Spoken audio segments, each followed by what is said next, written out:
Assalamualaikum warahmatullahi wabarakatuh. Halo semuanya, perkenalkan nama saya Dika Maisaro dengan NIM 07011282328122 dari kelas E Indralaya.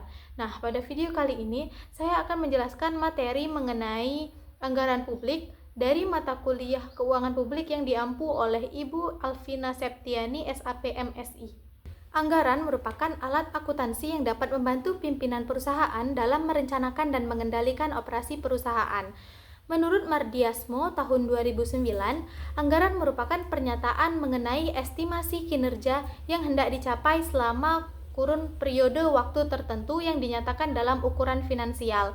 Jadi, dapat disimpulkan bahwa anggaran adalah tindakan yang akan dilaksanakan oleh organisasi sektor publik menyangkut perkiraan penerimaan dan pengeluaran yang diharapkan akan terjadi di masa yang akan datang. Nah, kemudian ada karakteristik anggaran publik menurut Indra Bastian tahun 2010 dalam bukunya yang berjudul Akuntansi Sektor Publik.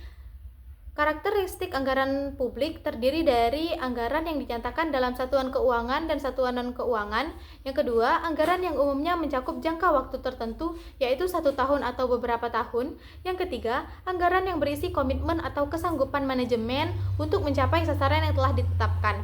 Yang keempat, usulan anggaran yang telah disetujui oleh pihak berwenang yang lebih tinggi dari penyusun anggaran.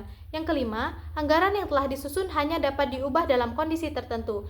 Selanjutnya ada jenis-jenis anggaran menurut Rudianto tahun 2009 dalam bukunya Penganggaran.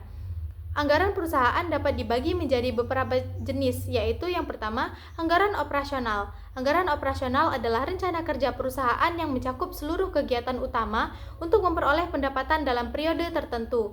Yang kedua, anggaran keuangan. Anggaran keuangan berhubungan dengan rencana pendukung aktivitas operasional perusahaan. Selanjutnya ada fungsi-fungsi anggaran menurut Mardiasmo tahun 2009 dalam bukunya Akuntansi Sektor Publik. Anggaran sektor publik memiliki beberapa fungsi utama, yaitu sebagai berikut. Yang pertama, anggaran sebagai alat perencanaan atau planning tool. Anggaran sektor publik berfungsi sebagai pedoman dalam merencanakan tindakan yang akan dilakukan, khususnya terkait pengelolaan belanja sektor publik. Yang kedua, anggaran sebagai alat pengendalian atau control tool. Anggaran ini digunakan untuk mengendalikan pengeluaran agar tidak melebihi batas yang telah ditetapkan serta mencegah penggunaan dana yang tidak sesuai dengan prioritas. Yang ketiga, anggaran sebagai alat kebijakan fiskal atau fiscal tool. Sebagai bagian dari kebijakan fiskal, anggaran digunakan untuk menstabilkan perekonomian dan mendorong pertumbuhan. Yang keempat, anggaran sebagai alat koordinasi dan komunikasi atau coordination and communication tool. Anggaran publik berperan sebagai sarana koordinasi antar unit kerja dalam pemerintah.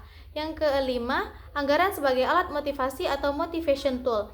Anggaran juga berfungsi sebagai alat motivasi bagi manajer dan staf untuk mendorong mereka bekerja lebih ekonomis, efektif, dan efisien demi mencapai tujuan organisasi yang telah ditetapkan. Selanjutnya ada tujuan anggaran. Menurut Navarin tahun 2007, tujuan dari anggaran adalah sebagai berikut.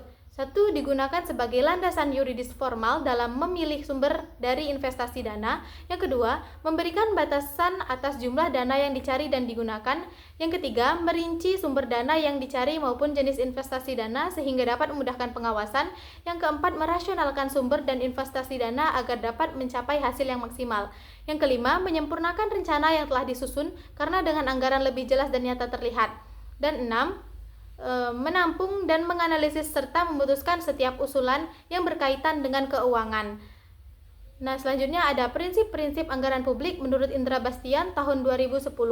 Prinsip pertama yaitu demokratis, yang kedua prinsip keadilan, yang ketiga transparan, yang keempat bermoral tinggi, yang kelima akuntabel, dan yang keenam berhati-hati. Selanjutnya ada asas-asas keuangan publik. Yang pertama asas kesatuan, asas universalitas, asas tahunan, asas spesialitas, asas akuntabilitas berorientasi pada hasil, asas proporsional, dan ketujuh asas profesionalitas. Nah, itulah tadi materi dari anggaran publik yang dapat saya sampaikan. Mohon maaf apabila ada salah kata dan saya ucapkan terima kasih. Wabillahi taufiq wal hidayah. Wassalamualaikum warahmatullahi wabarakatuh.